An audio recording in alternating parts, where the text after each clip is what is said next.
اللهم صل على سيدنا ومولانا محمد.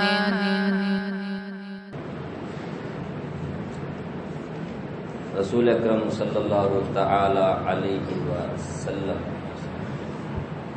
کی سیرت پر بات ہو رہی تھی. نبوت کا 10واں 11واں سال چل رہا تھا.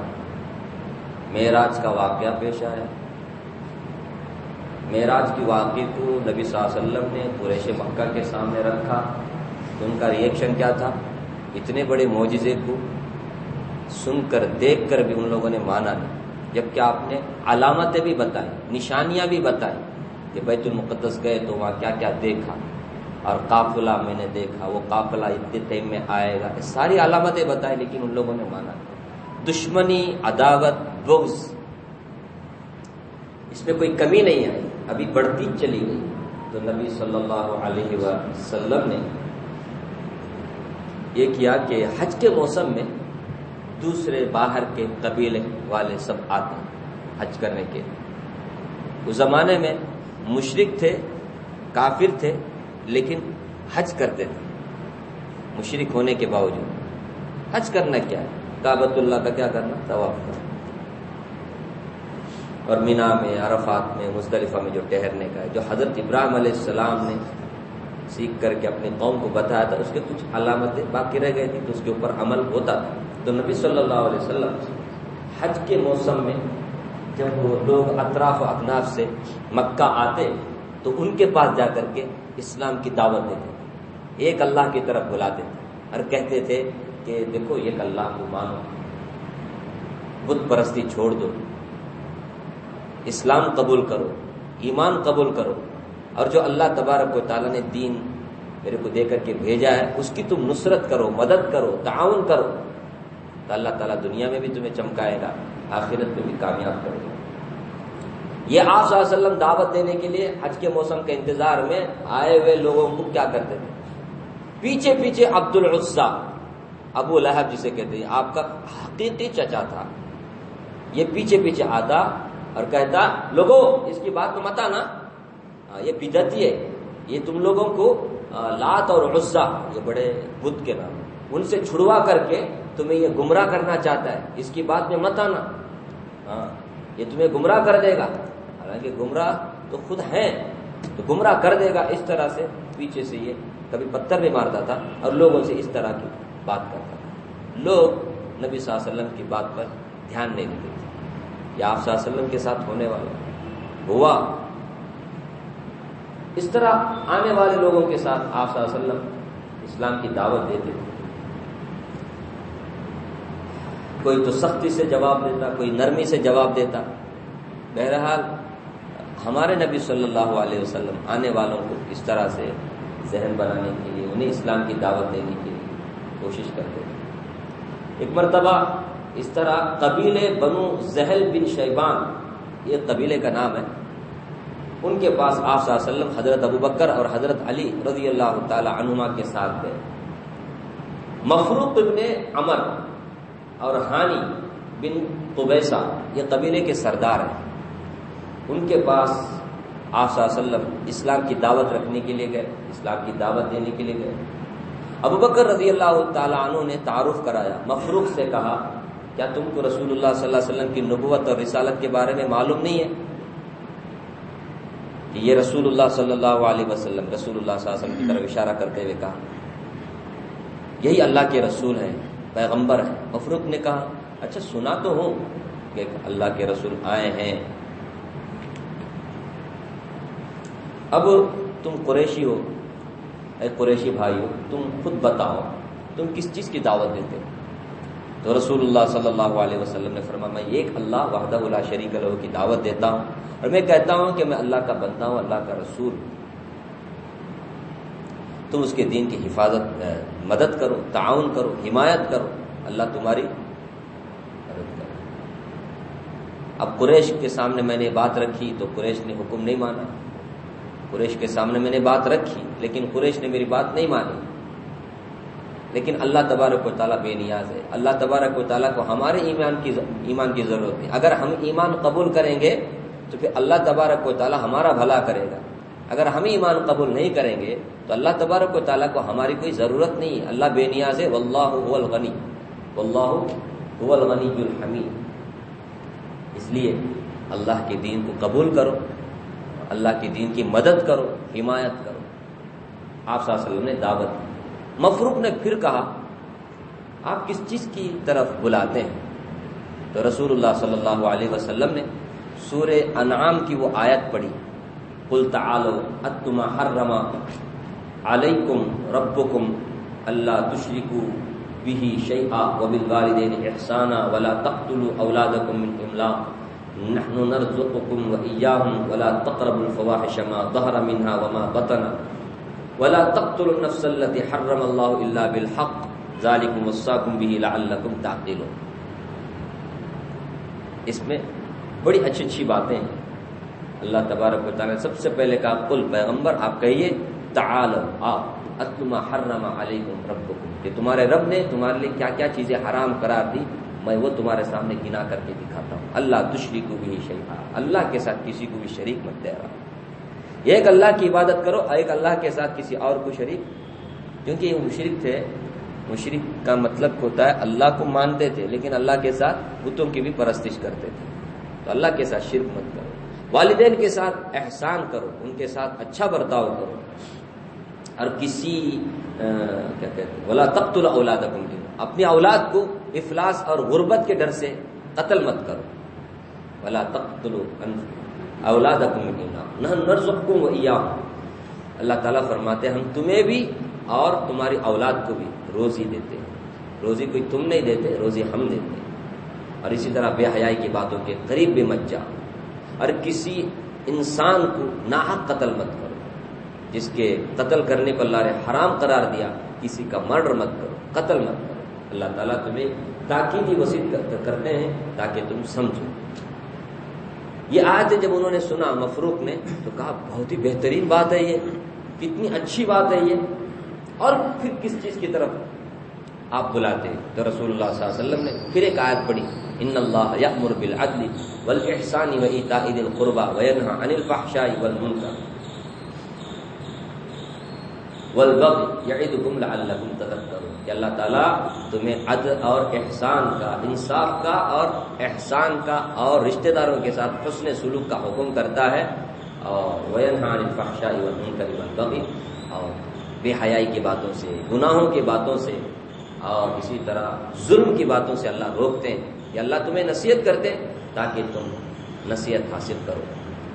مفروق نے کہا واللہ آپ نے بہت ہی عمدہ اور اچھے اخلاق والی باتیں آپ نے کہی، بہت ہی اچھی باتیں ہیں یہ. لیکن میری مجبوری یہ ہے آج بھی ایسے بہت سارے لوگوں کو اسلام اچھا لگتا ہے لیکن خاندان، سسرالی خاندان، اپنا قبیلہ، اپنا جو کاسٹ ہوتا ہے اس سے تعلق رکھنے والے لوگوں سے ان کو تھوڑا سا ڈر وغیرہ ہوتا ہے، اس کی وجہ سے اسلام قبول نہیں کرتا. مفروق نے کہا مجبوری یہ ہے کہ میں اپنی قوم سے بغیر پوچھے کہ ان کے غائب آنے میں کسی چیز کا بھی معاہدہ نہیں کر سکتا. اور دوسری بات یہ ہے کہ ہم کسرا کے ماتحت ہیں. کسرا اس زمانے کا پاورفل بادشاہ تھا. اس زمانے میں نبی صلی اللہ علیہ وسلم کی نبوت کے اس زمانے میں مکہ بھی فتح نہیں ہوا تھا. اس سے پہلے مکہ فتح ہونے کے بعد بھی دنیا میں 2 سپر پاور تھے، کسرا اور قیصر. ایران اور روم پر حکومت کرنے والے. باقی چھوٹی چھوٹی جتنے بھی حکومتیں تھیں وہ سب ان کے ماتحت تھیں. جیسے اس زمانے میں آپ دیکھو، اب اس زمانے میں اپنے آپ کو سپر پاور بولنے والا کون ہے؟ بس جو چھوٹی چھوٹی جو حکومتیں وہ چاہے اسلامی حکومت ہو اور کسی اور کی حکومت ہو، سب ان کے ماتحت نہیں. انہوں بولے جیسے سنتے، انہوں پابندی لگایا تو پابندی کا پر عمل کرنا پڑتا ہے. ایسے ہی سمجھو کسرا اور قیصر سپر پاور. تو مفروق نے کہا ہم کسرا حکومت کے ماتحت ہیں، ہم انہیں بتائے بغیر کوئی نئی بات یا کوئی نیا معاملہ نہیں کر سکتے. اس لیے ہماری مجبوری ہے کہ ہم کسرا کو اطلاع دیں اس بارے میں کہ ہم ایک نبی پر ایمان لا رہے ہیں. اس لیے ان کو بتائے بغیر ہم کچھ کر نہیں سکتے. یہ مفروق نے کہا. تو رسول اللہ صلی اللہ علیہ وسلم نے جب یہ بات سنی تو کہا تم نے سچ بات کہی. اس بات میں تو میں تمہاری بات مجھے پسند آ گئی. ہمارے نبی نے فرمایا کیونکہ تم نے سچ کہا، جو دل میں وہ کہا. ورنہ کیا ہوتا ہے آدمی دل میں کچھ ہوتا ہے زبان میں کچھ ہوتا ہے. تو مفروق نے صحیح بات کہی. آپ صلی اللہ علیہ وسلم نے ابو بکر اور حضرت علی کو اٹھا کر کے وہاں سے چل دی.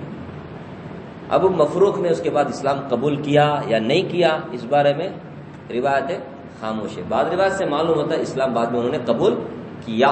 اللہ اعلم. ٹھیک ہے. اسی سال ابو الحیثر انس بن رافع چند نوجوانوں کے ساتھ مکہ آئے. مدینے سے مکہ آئے. وہ خزرج کے مقابلے میں آپ جانتے ہیں مدینے میں دو قبیلے تھے، اوس اور خزرج. یہ دو قبیلے مدینے میں یہی سب سے بڑے آبادی والے تھے. ان کی آبادی سب سے زیادہ تھی، لیکن یہ بت پرست تھے، مشرک تھے. اور وہاں پہ یہود اقلیت میں تھے. یہود بھی تھے لیکن اقلیت میں، الپسنکیات ہوتے اقلیت میں. بہت سنکیات یہ لوگ تھے، اکثریت میں اوس اور خزرج. تو ابو الحیثر انس بن رافع چند نوجوانوں کے ساتھ اس غرض سے مکہ آئے کہ خزرج کے مقابلے میں قریش میں سے کسی کو اپنا حلیف بنائیں گے، پارٹنر بنائیں گے، دوست بنائیں گے. ان نوجوانوں میں ایاس ابن معاذ یہ بھی تھے. رسول اللہ صلی اللہ علیہ وسلم ان لوگوں کے پاس بھی گئے، جا کر ان کے سامنے بھی دعوت رکھی، اسلام کی، توحید کی، بلایا ایک اللہ کی طرف اور اپنی رسالت کی بات کہی. تو ایاس ابن معاذ جو ان نوجوانوں میں سے تھے انہوں نے کہا یار جس کام کے لیے ہم آئے نا اس سے بہتر کام تو یہ ہے، کیوں نہ ہم یہ اپنے نوجوانوں کے ساتھ کہا. تو ابو الحیثر جو سردار تھا اس نے کہا کیسی بات کر رہے، ہم جس مقصد کے لیے آئے وہی کام بہتر ہے، یہ کام بہتر نہیں ہے. اس طرح سے انہیں منع کیا. ایاس ابن معاذ کی بات کو کاٹ دیا. اب ایاس ابن معاذ نے کہا کہ یہ بات تو بہت اچھی ہے جو حضرت محمد صلی اللہ علیہ وسلم نے کی. ابو الحیثر نے پتھر کنکری ایسا پتھر مار کر کہا کیسی بات کر رہے ہیں، ہم اس مقصد تھوڑی آئے. روک دیا. بہرحال یہ وقت ایسے ہی چلا گیا. اس کے بعد ایاس ابن معاذ مدینہ گئے. چند دن کے بعد ان کا انتقال ہو گیا ایاس ابن معاذ کا. روایت سے معلوم ہوتا ہے مرتے وقت انہوں نے لا الہ الا اللہ کہا، اللہ اکبر، سبحان اللہ، الحمدللہ، یہ کلمات ان کی زبان پر جاری تھے. اس طرح ان کو تو اسلام کی توفیق ہو گئی. یہ ہمارے نبی صلی اللہ علیہ وسلم کی جو دعوت، محنت، اللہ راہ گئے نہیں کیا. تو باقی سب نے انکار کیا. تو ایاس ابن معاذ نے اچھی بات کہی تھی تو اللہ تعالیٰ نے مرتے وقت انہیں کلمہ نصیب کیا، ایمان کی توفیق دی. اس طرح وہ مسلمان ہوئے. مدینے میں زیادہ آبادی اوس اور خزرج کی تھی. یہ مشرک تھے، بت پرست تھے. وہ لوگ بھی حج کرنے کے لیے مکہ آتے تھے. مدینے میں یہ جو اوس اور خزرج تھے یہ ان کے ہمیشہ لڑائیاں چلتی رہتی تھی، یہ دو قبیلے کی، اور ساتھ ساتھ یہودیوں کی بھی. یہ یہودی اقلیت میں تھے. کبھی اوس اور خزرج کی لڑائی ہوتی تھی تو کبھی اوس اور یہودیوں کی لڑائی ہوتی تھی، کبھی خزرج اور یہودیوں کی لڑائی ہوتی تھی، کبھی اوس اور خزرج مل کر کے یہودیوں کے ساتھ لڑتے تھے. اس طرح لڑائی جھگڑے ہوتے رہتے تھے. یہ وہ زمانہ نبی صلی اللہ علیہ وسلم جب دنیا میں تشریف لائے تو اس زمانے میں لڑائیاں، جب اوس اور خزرج مل کر کے یہودیوں سے لڑتے تھے جو اقلیت میں تھے، الپسنکیات. تو یہودی کہا کرتے تھے، یہودی مدینے میں آباد ہونے کی ایک وجہ یہ بھی ہے کہ ان کو پتا تھا، وہ کتابیں پڑھے تھے آسمانی کتاب تورات میں کہ آخری نبی مکہ سے مدینے کی طرف ہجرت کر کے آئے گے. تو یہ مدینے میں آ کے آباد ہو گئے تھے. تو وہ کہا کرتے تھے اوس اور خزرج سے، دیکھو ہم نے کتاب میں پڑھا ہے آخری نبی مکہ سے مدینے کی طرف ہجرت کر کے آئیں گے تو ہم ان کو مانیں گے، ان کے ساتھ پھر تمہارے ساتھ ہم جنگ کریں گے، تمہارے ساتھ لڑیں گے. جس طرح عاد کو اور قوم ارم کو اللہ نے ہلاک اور برباد کیا، ایسے ہی ہم اس نبی کے ساتھ مل کر کے تمہیں بھی برباد کر دیں گے. یہ یہود کہا کرتے تھے جب نبی صلی اللہ علیہ وسلم ابھی ہجرت کر کے نہیں آئے تھے، سمجھے نا. لیکن صرف کہتے تھے. بعد میں کیا ہوا تو آگے آپ سنیں. سو اوس اور خزرج کے کچھ لوگ مکہ آئے حج کے موسم میں. حج کرنے کے لیے، تو مینا میں عرفات میں ایسے ٹینٹ میں رہتے نا مینا، ایسے خزرج سے یا اوس سے تعلق رکھنے والے لوگ آ کر وہاں رہے۔ تو نبی صلی اللہ علیہ وسلم کا 11واں نبوت کا 11واں سال تھا، آپ صلی اللہ علیہ وسلم ان کے پاس بھی تشریف لے گئے، جا کر کے اسلام کی دعوت دی، توحید کی دعوت دی اور دین کی نصرت اور مدد کرنے کی بھی تلقین کی۔ تو ان لوگوں نے دیکھتے پہچان لیا، یار یہ وہی نبی لگتے ہیں جن کے بارے میں یہود کہا کرتے تھے ہمارے مقابلے میں کہ ہم آخری نبی جب آئیں گے تو ان کے ساتھ مل کر کے تمہارے کو برباد کریں گے، تمہارے سے لڑیں گے، لگتا ہے یہ وہی نبی ہیں۔ انہوں نے پہچان لیا اور پہچان کر کے انہوں نے کہا یا رسول اللہ ہم ایمان لاتے ہیں، مسلمان ہو گئے۔ اسپاٹ میں 6 آدمی جو آئے تھے 6 آدمی مسلمان ہو گئے۔ انہوں نے بعد میں ایک بات کہی آپ صلی اللہ علیہ وسلم سے، یا رسول اللہ مدینے میں یہود رہا کرتے ہیں، وہ آپ کے بارے میں بہت بولتے تھے، اب اللہ تعالیٰ نے ہمیں توفیق دی کہ ہم سب سے پہلے کیا ہو آپ کے اوپر ایمان لائے، یہودیوں سے پہلے ہم ایمان لے آئے ہیں، اب ہم چاہتے ہیں کہ یہودیوں کے سامنے بات رکھیں تاکہ یہود بھی ہم سب متفق ہو جائیں اور آپ کے ماتحت ہو جائیں۔ تو آپ صلی اللہ علیہ وسلم نے اجازت دی، ضرور جا کر کے انہیں بھی کیا کرو اسلام کی دعوت دو۔ اس طرح اوس و خزرج سے تعلق رکھنے والے یہ 6 آدمی مسلمان ہوئے۔ تو یہ ایمان لانے والے قبیلے خزرج کے آدمی تھے، اوس کے خزرج، ان کے نام بھی یہاں سیرت کی کتابوں میں لکھا ہے، اسعد ابن زرارہ، عوف ابن حارث، رافی ابن مالک، قطبہ بن عامر، عقبہ بن عامر، جابر ابن عبداللہ رضی اللہ تعالی عنہ۔ یہ 6 آدمی خزرج کے قبیلے سے تعلق رکھنے، سب سے پہلے انہوں نے رسول اللہ صلی اللہ علیہ وسلم کے ہاتھ پر ایمان لایا۔ اب یہ 6 آدمی مدینہ گئے حج کا موسم ختم ہونے کے بعد، جہاں کہیں بھی بیٹھتے اٹھتے نبی صلی اللہ تعالی علیہ وسلم کا تذکرہ کرتے، کہتے ہم گئے تھے مکہ تو وہاں ہم نے نبی سے ملاقات کی، انہوں نے ہمارے سامنے اسلام کی توحید کی دعوت رکھی، ہمیں بہت اچھا لگا، ہم نے ان کے ہاتھ پر ایمان لایا، تم بھی ایمان لاؤ۔ اس طرح سے جہاں بیٹھتے جہاں اٹھتے وہاں آپ صلی اللہ علیہ وسلم کا تذکرہ کرتے۔ تو یہ سب سے پہلے اسلام قبول کرنے والے حضرت سے تعلق رکھنے والے۔ جب دوسرا سال آیا موسم حج کا، نبوت کا یہ 12واں سال تھا، آپ صلی اللہ علیہ وسلم کی نبوت کا 12واں سال، قریب آپ کے 52 سال تھے۔ تو 12 آدمی آپ سے ملنے کے لیے، یہ 6 آدمی جا کر کے وہاں دعوت دیے نا 6 آدمی کے ساتھ اور 5 آدمی، جو 6 آدمی گئے تھے پہلے سال میں، اب ان کے ساتھ اور 7 آدمی آ گئے، ایک آدمی اس میں سے رہ گئے۔ 6 تھے، 6 میں سے 5 اور پھر 7 آدمی آئے آپ صلی اللہ علیہ وسلم سے ملاقات کرنے کے۔ ان کے نام بھی یہاں پر لکھے گئے ہیں، معاذ بن حارث، ذکوان ابن عبد قیس، یزید ابن ثعلبہ، ابو الہیثم مالک اور عویم بن ساعدہ اور عبادہ بن صامت، عباس ابن عبادہ۔ یہ 7 آدمی ان 5 آدمیوں کے ساتھ آئے رسول اللہ صلی اللہ علیہ وسلم سے ملاقات کرنے کے لیے۔ آ کر کے عقبہ کے قریب، یہ عقبہ بول کے ایک گھاٹی کا نام ہے مینا کے پاس، تو وہاں پر آپ کے ہاتھ پر بیعت کی کہ ہم آج کے بعد اللہ کے سوا کسی اور کی عبادت نہیں کریں گے، ایک اللہ کے ساتھ کسی کو بھی شریک نہیں ٹھہرائیں گے، کسی کو قتل نہیں کریں گے، زنا نہیں کریں گے، ناحق اپنی اولاد کو بھی قتل نہیں کریں گے، کسی انسان کو بھی قتل نہیں کریں گے، شراب نہیں پئیں گے، زنا نہیں کریں گے۔ اس طرح ہمارے نبی صلی اللہ علیہ وسلم کے ہاتھ پر انہوں نے بیعت کی، اسی کو بیعت عقبہ اولا کہتے ہیں۔ یہ سب سے پہلی بیعت تھی جو انصاریوں نے نبی صلی اللہ علیہ وسلم کے ہاتھ پر کی تھی۔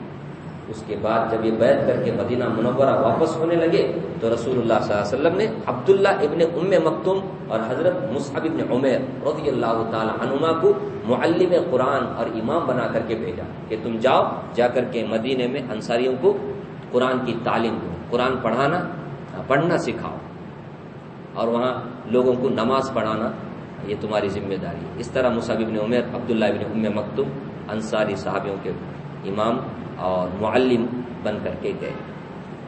وہاں جا کر مصعب ابن عمیر عبداللہ ابن ام مکتوم نے اسلام کی دعوت دی۔ جہاں وہ قرآن کی تعلیم دیتے تھے انصاریوں کو، تو جو مسلمان نہیں تھے ان کو اسلام کی بھی دعوت دیتے تھے. حضرت مصعب ابن عمیر بھی اس طرح کیا کرتے تھے. عبداللہ ابن ام مکتوم اندھے صحابی تھے. مصعب ابن عمیر یہ تو وہاں معلم کے استاد کے نام سے ہی مشہور ہو گئے, سکھانے والے استاد, ہمیں یاد ہوتا ہے استاد استاد, اس طرح وہ استاد سے مشہور ہو گئے, معلم سے. جہاں کہیں یہ اسلام کی دعوت دینے کے لیے بیٹھتے لوگ جمع ہوتے تھے ارد گرد آپ کے. تو مدینے کے یہ اوس اور خزرج کے بڑے بڑے جو سردار ہیں ان کو یہ بات کھٹکی, یہ نیا فتنہ پیدا ہو گیا, یہ لوگوں کو کیا کر رہے ہیں جمع کر کے, لوگوں کا ذہن خراب کر رہے ہیں. تو اسید ابن حذیر رضی اللہ عنہ بعد میں مسلمان ہوئے, وہ تلوار لے کر کے, تمہیں کس نے اجازت دی, کس نے حق دیا کہ ہمارے لوگوں کو تم خراب کرو.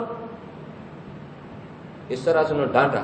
حضرت مصعب ابن عمیر نے کہا ذرا میری بات تو سنو, ایک منٹ آپ ذرا بیٹھے, میری بات آپ سنو, میری بات اچھی لگی تو قبول کرو, اچھی نہیں لگی تو تمہاری مرضی, جو چاہے کرو.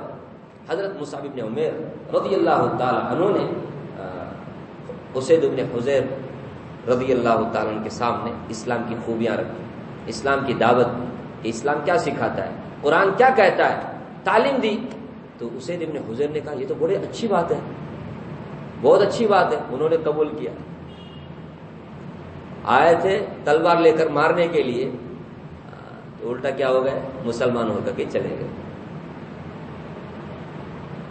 پوچھا انہوں نے کہ اس دین میں داخل ہونا تو ہمیں کیا کرنا, پہلے پوچھا انہوں نے کہا حضرت مصعب ابن عمیر نے کچھ کرنے کا نہیں ہے, غسل کرو, کپڑے بدلاؤ اور اس کے بعد کلمہ شہادت پڑھو, اشہد ان لا الہ الا اللہ و اشہد ان محمد رسول اللہ. اس طرح پڑھ کر انہوں نے اسلام قبول کیا. اللہ اکبر. پھر اس کے بعد قوم میں سے ایک اور سردار حضرت سعد ابن معاذ رضی اللہ تعالی عنہ کو پتہ چلا, وہ آئے, انہوں نے بھی ڈانٹا, کس نے تمہیں حق دیا, لوگوں کا ذہن خراب کر رہے تم. حضرت مصعب ابن عمیر ان سے بھی کہا کیا یہ بات ممکن نہیں کہ آپ تھوڑی دیر بیٹھیں, میری بات سنیں, میری بات اچھی لگے تو آپ کیا کرو قبول کرو, نہیں اچھی لگی تو تمہاری مرضی, قبول مت کرو. مصعب ابن عمیر رضی اللہ تعالیٰ عنہ نے سعد ابن معاذ کے سامنے بھی اسلام کی خوبیاں رکھی, اسلام کی دعوت دی, توحید کی دعوت دی اور قرآن کریم کی تعلیم دی. تو انہوں نے بھی اسے پسند کیا اور انہوں نے بھی مسلمان اسلام قبول کیا. انہوں نے پہلے پوچھا یہ اسلام میں داخل ہونا تو کیا کرنا, انہوں نے کہا حضرت مصعب ابن عمیر نے غسل کرو, کپڑے بدلاؤ اور پھر شہادت کا کلمہ پڑھو. اس طرح حضرت سعد ابن معاذ جو سرداروں میں سے تھے مدینے کے, انہوں نے بھی اسلام قبول کیا. اس طرح حضرت مصعب ابن عمیر اور عبداللہ ابن ام مکتوم ان کی محنت سے, ان کی دعوت سے بہت بڑی تعداد میں مدینے میں لوگ مسلمان ہوئے. اس کے بعد کیا ہوتا ہے بعد میں سب سو رہے ہیں. اللہ تعالیٰ مجھے بھی آپ کو بھی نبی صلی اللہ علیہ وسلم کی سیرت معلوم کر کے آپ کی سنتوں پر سچے دل سے محبت سے عمل کرنے کی توفیق ہماری اولاد اللہ ایمان پر سنت پر کرنا. سبحان اللہ بحمدہ سبحان اللہ وبحمدہ ونشهد ان لا اله الا انت سبحان اللہ وبحمدہ ونشهد ان لا اله الا انت نستغفرك ونتوب